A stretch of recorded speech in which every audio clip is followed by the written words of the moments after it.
ये देखो, फिर से शुरू हो गई। मैं तो परेशान हो गई हूँ इस लड़की से। क्या हुआ माँ, क्यों इतना गुस्सा कर रही हो? गुस्सा न करूँ तो क्या करूँ? हाँ, कब से आवाज लगा रही हूँ लेकिन इन मैडम को एक बार में सुनाई कहाँ देता है। ओहो माँ, आप ही देखो ना, मैंने कितना सुंदर डिजाइन बनाया है। बस इसी में ध्यान लगा था मेरा, शायद इसीलिए आपकी आवाज सुनाई नहीं दी होगी। अच्छा बताओ क्या काम है, मैं ये बाद में पूरा कर लूंगी। कुछ काम नहीं, खाने की थाली कब से लगा कर रखी है। अब महारानी को फुर्सत मिल गई हो तो चलकर खा लो। अच्छा खाना खाना है, अब आप शुरू करो, मैं बस 2 मिनट में आऊँ। हाँ हाँ पता है तेरे 2 मिनट। इतना कहकर हिना की माँ सुमित्रा गुस्से में वहां से चली गई और फिर खाने की मेज पर। अरे क्या हो गया, इतने गुस्से में क्यों हो भाग्यवान? अब आप ही समझा लीजिए अपनी लाडली को, मेरी तो एक नहीं सुनती। हाँ तो क्या हो गया, तुम पे ही तो गई है। आपको मजाक सूझ रहा है? यहाँ मेरा दिमाग खराब हो रहा है। सारा दिन बस मेहंदी के डिजाइन बनाती रहती है और कोई काम ही नहीं है इसे। इसका मतलब वो सच में तुम पर ही गई है। तुम्हें भी तो मेहंदी लगाने का बड़ा शौक था ना इस उम्र में। हाँ, पर मैं घर का सारा कामकाज निपटाने के बाद ये सब करती थी। अरे ये तो खाना पीना भी छोड़कर बैठी है। सुमित्रा अपने पति सुरेश से हिना की शिकायतें कर ही रही थी कि तभी हिना वहां आ गई। क्या बनाया माँ? खुशबू तो बड़ी अच्छी आ रही है। मिल गई तुझे फुर्सत? हाँ माँ, देखो ना मेरा आज का डिजाइन। पापा देखिए ना कैसा है। हम्म, सच में डिजाइन तो वाकई बढ़िया बनाया है लाडो। ये लाडो बोल बोल कर आपने ही इसका दिमाग खराब करके रखा है। मेरी जान को कितना काम है पता है, ती जा रही है, मगर ये लड़की मेरी बिल्कुल मदद नहीं करती। ओहो, आज सिर्फ खरी खोटी ही सुनाओगी या कुछ खाना भी मिलेगा भाग्यवान? सुरेश की बात सुनकर सुमित्रा की हंसी निकल गई और उसे हंसता देख सभी लोग हंसने लगे। हिना अपने माता पिता की अकेली संतान थी। हिना को बचपन से ही मेहंदी के नए नए डिजाइन बनाने का बड़ा शौक था। वो कागज पर रोज कुछ न कुछ नया बनाने की कोशिश करती और फिर उसे अपने अपनी माँ के हाथों पर लगाती। हिना के कॉलेज की पढ़ाई भी अब पूरी हो गई थी, तो अब उसके लिए रिश्ते आने भी शुरू हो गए थे। अरे सुमित्रा कहाँ हो, जल्दी आओ। क्या हुआ जी? जरा इस फोटो को तो देखो, कैसा है लड़का? दिखने में तो बहुत ही बढ़िया है। हाँ वो कानपुर वाले फूफा जी है ना, उन्होंने बताया इस लड़के के बारे में। अपनी हिना के लिए कैसा रहेगा? लड़का काम क्या करता है और परिवार में कौन कौन है? फूफा जी बता रहे थे कि कानपुर में इनका अपना कारखाना है।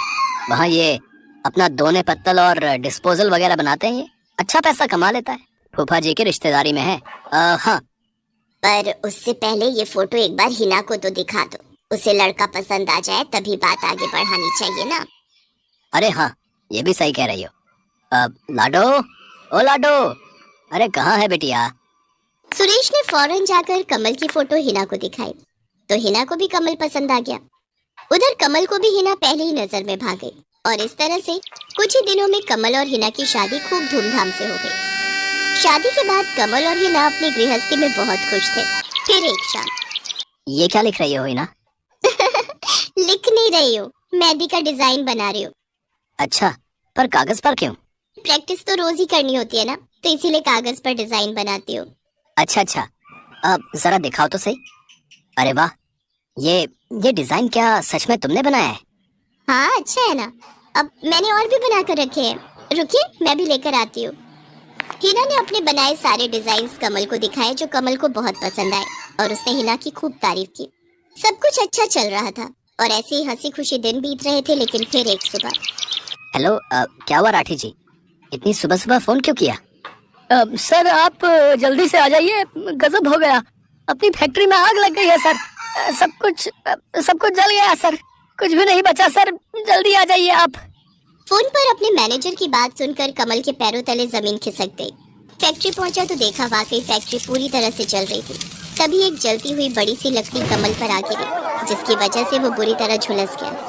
उसे फौरन अस्पताल पहुंचाया गया और यहाँ से सब कुछ बदल गया। फैक्ट्री के काम को बढ़ाने के लिए कमल ने हाल ही में कई सारी नई मशीनें लोन पर खरीदी थी। मशीनें तो नहीं बची, लेकिन लोन चुकाने के चक्कर में पहले कमल की गाड़ी बिकी और फिर घर। मजबूर होकर कमल और हिना किराए के मकान में रहने लगे थे। फिलहाल कमल की हालत ऐसी नहीं थी कि वो कोई और काम कर सके। ऐसे में हिना ने घर चलाने का जिम्मा उठाया और वो घर घर जाकर औरतों के हाथों पर मेहंदी लगाने लगी। हालांकि इस काम से उसे बहुत कम पैसे ही मिल पा रहे थे, लेकिन हिना फिर भी पूरी मेहनत कर रही थी। क्या से क्या हो गया ना हिना, मैं किसी काम का नहीं रहा, हम बर्बाद हो गए। मैंने कहा था तुम्हें रानी बनाकर रखूंगा, मगर मेरे रहते हुए भी तुम्हें कितना संघर्ष करना पड़ रहा है।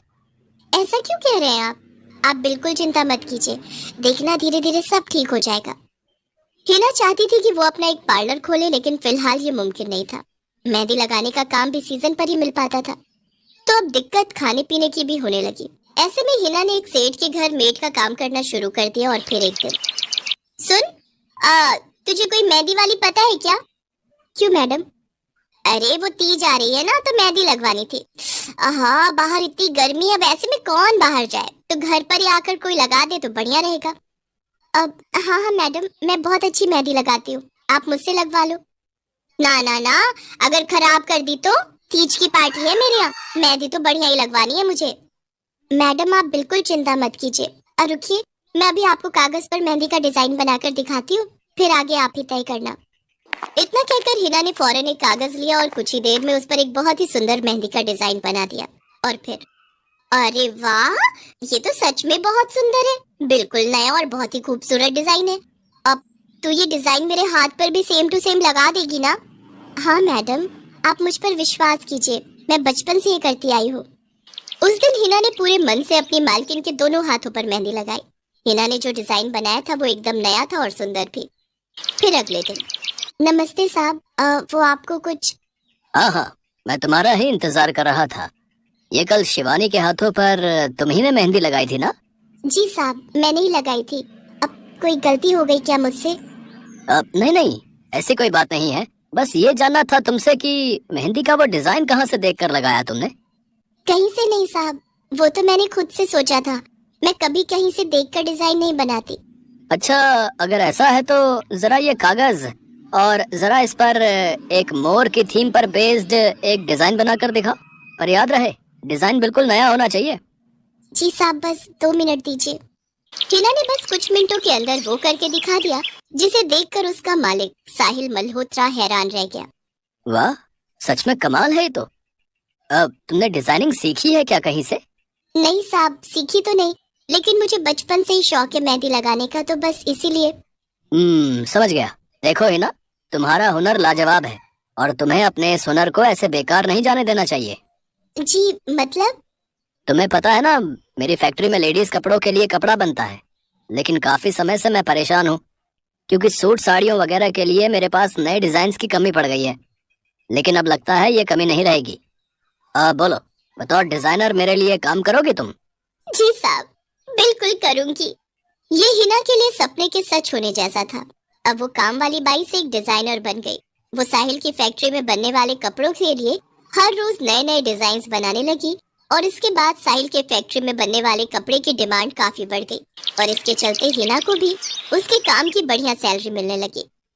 हिना अब अपनी कमाई से न सिर्फ अपना घर खर्च चलाने लगी, बल्कि उसने शहर के बढ़िया डॉक्टर से कमल का इलाज भी कराया, जिससे कमल बहुत जल्दी ठीक हो गया और उसने भी काम करना शुरू कर दिया। पर इस सब में पूरा 1 साल बीत गया और एक बार फिर से तीज का त्योहार आया। देखिए तो कैसी लग रही हूँ मैं? बिल्कुल चांद जैसी लग रही हो। हिना ने नई हरे रंग की साड़ी पहनी हुई थी, जो उसने खुद डिजाइन की थी, और वाकई वो उसमें बहुत ही सुंदर लग रही थी। हिना, तुम सच में बहुत बहादुर हो। मैं तो उस हादसे के बाद उठकर खड़ा ही नहीं हो पाता, लेकिन तुमने सब कुछ ठीक कर दिया। तीज का ये त्योहार ही इसलिए है जी, मैं आपको कभी कुछ नहीं होने दूंगी।